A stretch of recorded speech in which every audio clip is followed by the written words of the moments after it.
Welcome to talent schools. ये हमारे जो वीडियो थी पार्ट, उसका सेकंड पार्ट है मैप्स एंड डायग्राम्स के व्हाट इज़ मैप टॉपिक का। तो पिछले वीडियो में हम मैप्स की टाइप डिस्कस कर रहे थे, उनको हम यहाँ से कंटिन्यू करते हैं। हमने अभी तक टोपोग्राफिकल मैप्स को डिस्कस किया था।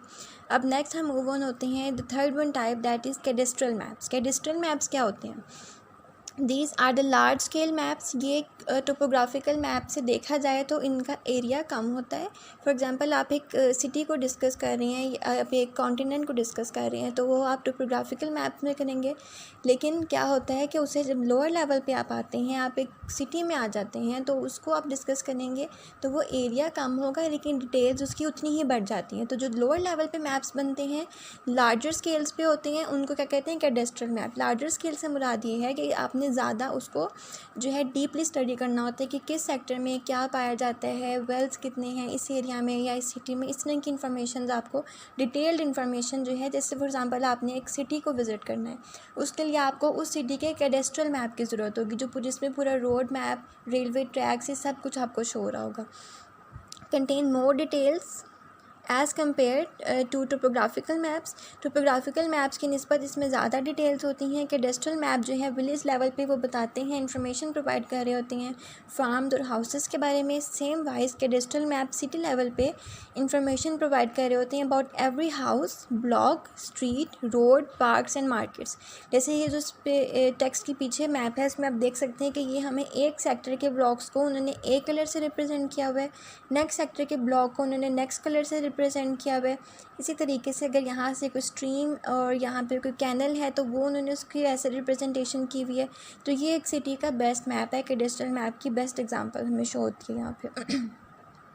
The next one is distribution maps. Distribution maps को हम कैसे स्टडी करेंगे कि distribution maps are prepared to show and compare distribution of different phenomena. Different एक जगह के फिनोमेना को आप कंपेयर करने के लिए जो मैप्स इस्तेमाल करते हैं और जो मैप्स प्रिपेयर किए जाते हैं वो कौन से होते हैं? Distribution maps. For example population of area को अगर आपने कंपेयर करना है, नंबर ऑफ़ कैटल्स को शो करना है, मवेशियों की तादाद को एक एरिया में शो करना है, उसके बारे में आपको पता लगता है डिस्ट्रीब्यूशन मैप्स के थ्रू आप उसको कंपेयर कर सकते हैं। मिनरल रिजर्व्स के बारे में आपने देखना है कि किस एरिया में कौन से मादनियात कितनी मिकदार में पाए जाते हैं, तो इसमें डिस्ट्रीब्यूशन मैप्स में आप इसको स्टडी कर सकते हैं। नेक्स्ट वो कह रहे हैं production and division of crops के किस एरिया में कितने कौन से क्रॉप की ज़्यादा प्रोडक्शन होती है या बिल्कुल ही नहीं होती। इन चीज़ों को भी देखने के लिए आप डिस्ट्रीब्यूशन मैप्स बना सकते हैं। Every phenomena is shown at its real location keeping in view the topography of an area.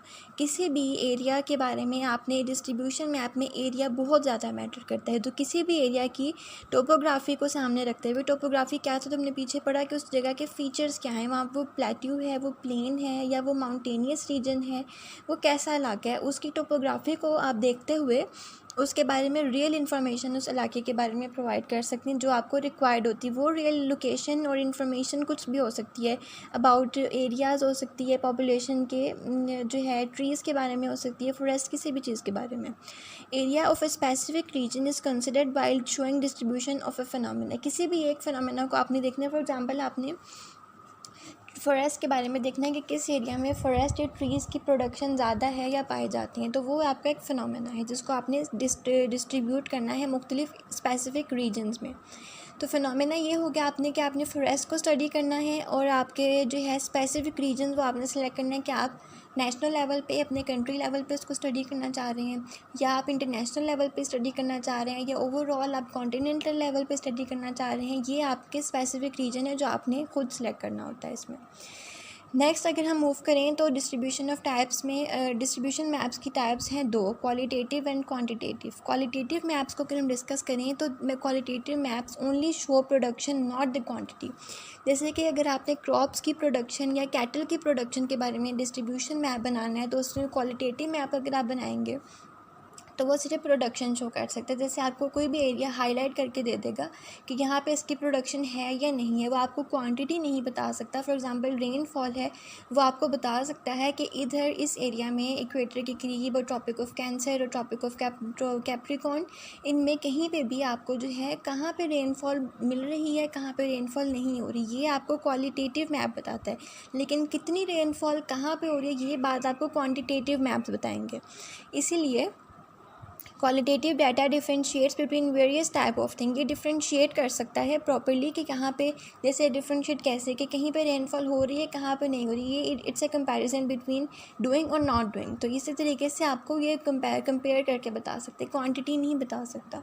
जब हम क्वांटिटेटिव मैप की तरफ मूव करते हैं तो क्वांटिटेटिव मैप शो करते हैं वेरिएशन इन द प्रोडक्शन और नंबर्स, जैसे कि हमें क्वालिटेटिव मैप्स वेरिएशन ऐसे शो करता है कि बारिश हो रही है या नहीं हो रही, लेकिन क्वांटिटेटिव मैप शो करता है कि कितनी मिकदार में बारिश ज़्यादा हुई या बारिश कम हुई। मीनवाइल अब आपको इसमें ज़्यादा डिटेल समझ आ रही हैं क्वांटिटेटिव मैप्स में।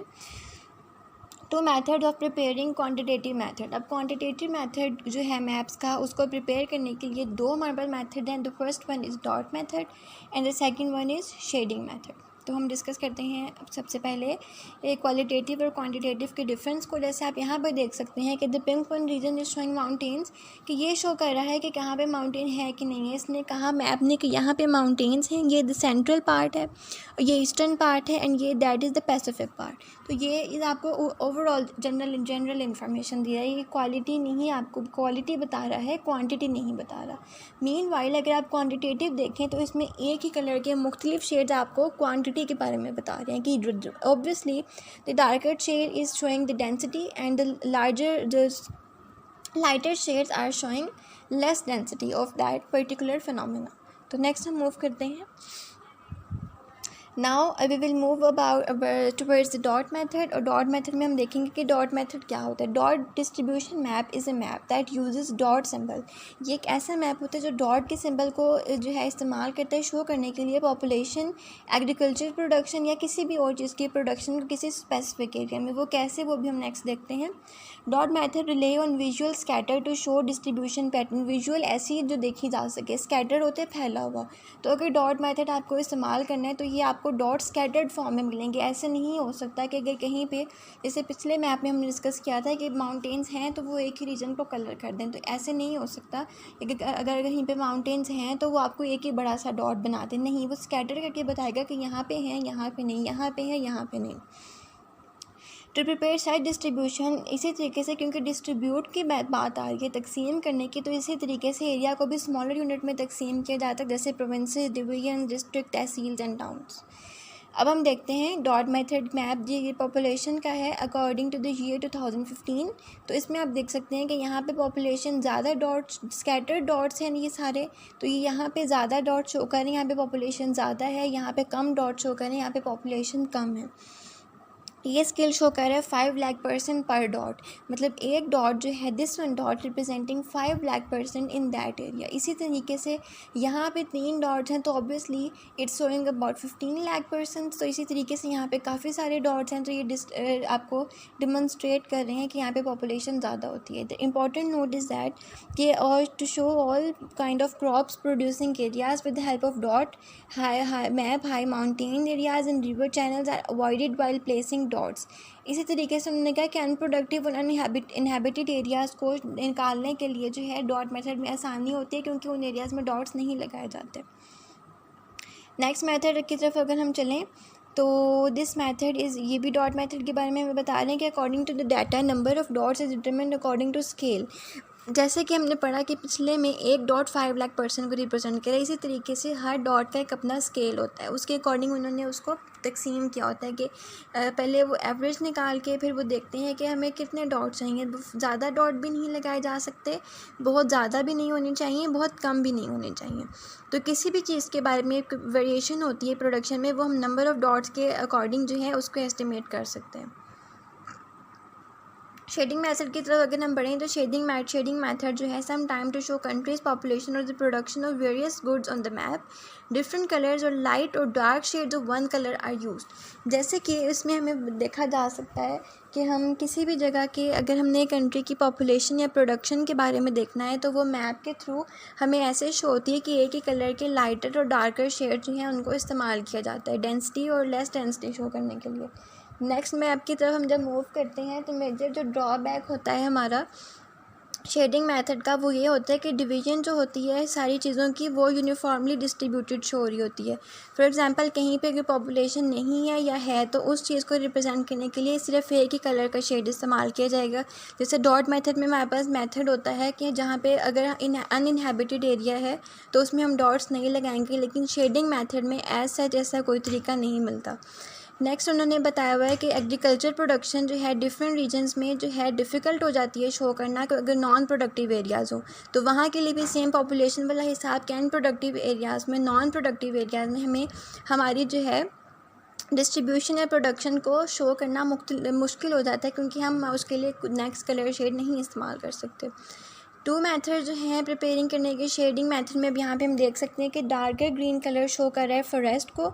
तो फॉरेस्ट में यहाँ पे अगर यहाँ पे किसी एक इलाके में फॉरेस्ट नहीं है इसी शेड के बीच में तो उसको रिप्रेजेंट करना बहुत मुश्किल हो जाता है। इसी तरीके से नेक्स्ट जो है the lighter shade of green is showing the smaller trees and the yellow colour is showing desert और vegetation. The green light green colour is showing rice. तो इस तरीके से शेडिंग मेथड से कि कलर्स के शेड्स हैं उसको फिल कर देते हैं। The blue one colour is showing obviously water और ओशन और सी। तो नेक्स्ट अगर हम जाएँ कि अगर डिटेल में हम डिस्कस करें तो जनरल मैप जो हैं इन जनरल जो है मैप डिस्ट्रीब्यूशन जो दे रहे होते हैं पॉपुलेशन की वो डेवलप करते हैं on the basis of census. For example अगर 10 साल बाद एक सेंसस होता है तो उसके अकॉर्डिंग डिस्ट्रीब्यूशन ऑफ पॉपुलेशन का मैप बनाया जाएगा। मीनवाइल अगर पॉपुलेशन जो है वहाँ से मूव करके कहीं और जा रही है, किसी और इलाके में मूव कर रही, जैसे मोबाइल पॉपुलेशन होती है, तो उसको रिप्रेजेंट करना ऐसे मैप्स में बहुत मुश्किल हो जाता है। तो इन्होंने कहा है कि विद इन अ कंट्री और region, population density per person scale is usually displayed with the help of colors or shades of a color which do not provide complete information about the region। जैसे कि वो colours की shades proper information नहीं represent कर रहे होते। Population density का मतलब होता है पर स्क्वायर किलोमीटर कितने लोग आबाद हैं। तो इस चीज़ को रिप्रेजेंट करना with the help of colours जो है एक कलर के शेड बहुत मुश्किल हो जाता है, इसीलिए शेडिंग मेथड को इतना प्रेफर नहीं किया जाता ओवर डॉट मेथड। अब देखिए जिसमें उन्होंने कहा हुआ it is difficult to differentiate between areas of dense population through colours और शेड्स। इसमें आपको बहुत जूमिंग की बहुत स्टडी की ज़रूरत होती है कि फॉर एग्जांपल यहाँ पे कौन सा कलर किस चीज़ को रिप्रेजेंट कर रहा है। ऑब्वियसली जनरल इन्फॉर्मेशन तो देखते ही हमें आती है कि डार्कर शेड शो कर रहे होते हैं डेंसिटी को और लाइटर शेड शो कर रहे होते हैं लेस डेंसिटी को। तो इसी तरीके से ऐसी चीज़ों को स्टडी करना भी बहुत मुश्किल हो जाता है। तो उन्होंने कहा है कि डिस्ट्रीब्यूशन मैप जो हैं प्रोडक्शन और distribution of population of an area, कि किसी भी एक जगह पे जो पॉपुलेशन की डिस्ट्रीब्यूशन है उसको हम इजीली एस्टिमेट कर सकते हैं। Often data used in producing these maps changes. इसी तरीके से जो डाटा प्रोड्यूस हो इन मैप्स में जो डाटा होता है जिनके ज़रिए से हमने मैप को प्रोड्यूस किया होता है ऑब्वियसली वो चेंज होता रहता है। तो इसीलिए फिर ऐसे मैप्स के अंदर अमेंडमेंट करना बहुत ज़रूरी हो जाता है वक्त के साथ साथ। इसीलिए डिस्ट्रीब्यूशन मैप को बनाने के लिए बेनिफिशियल समझा जाता है कि हम हर साल की एवरेज निकाल के उसके अकॉर्डिंग मैप बनाए जाए। नॉट लाइक दैट कि 10 सेंसस 10 या 10 ईयर्स बाद होता है तो हम 10 ईयर्स बाद ही मैप में अमेंडमेंट करनी है। हम वो सेंसस निकाल के एवरेजिंग करके पिछले ईयर्स की एवरेज निकाल के फिर मैप बनाएंगे तो उसको जो है ज़्यादा एक्यूरेट समझा जाएगा बनिस्बत दूसरे मैप्स के। तो ये हमारा सारा आज का टॉपिक था अबाउट मैप्स एंड डायग्राम्स। इंशाल्लाह नेक्स्ट वीडियो लेक्चर में हम इसके चैप्टर के नेक्स्ट पार्ट को डिस्कस करेंगे। तो सेम वही कि कोई भी क्वेश्चन हो तो वो पूछने के लिए आपने बिल्कुल भी हेजिटेट नहीं करना है। I will make sure to answer every question of you. Thank you so much. Keep watching, keep sharing. Thank you.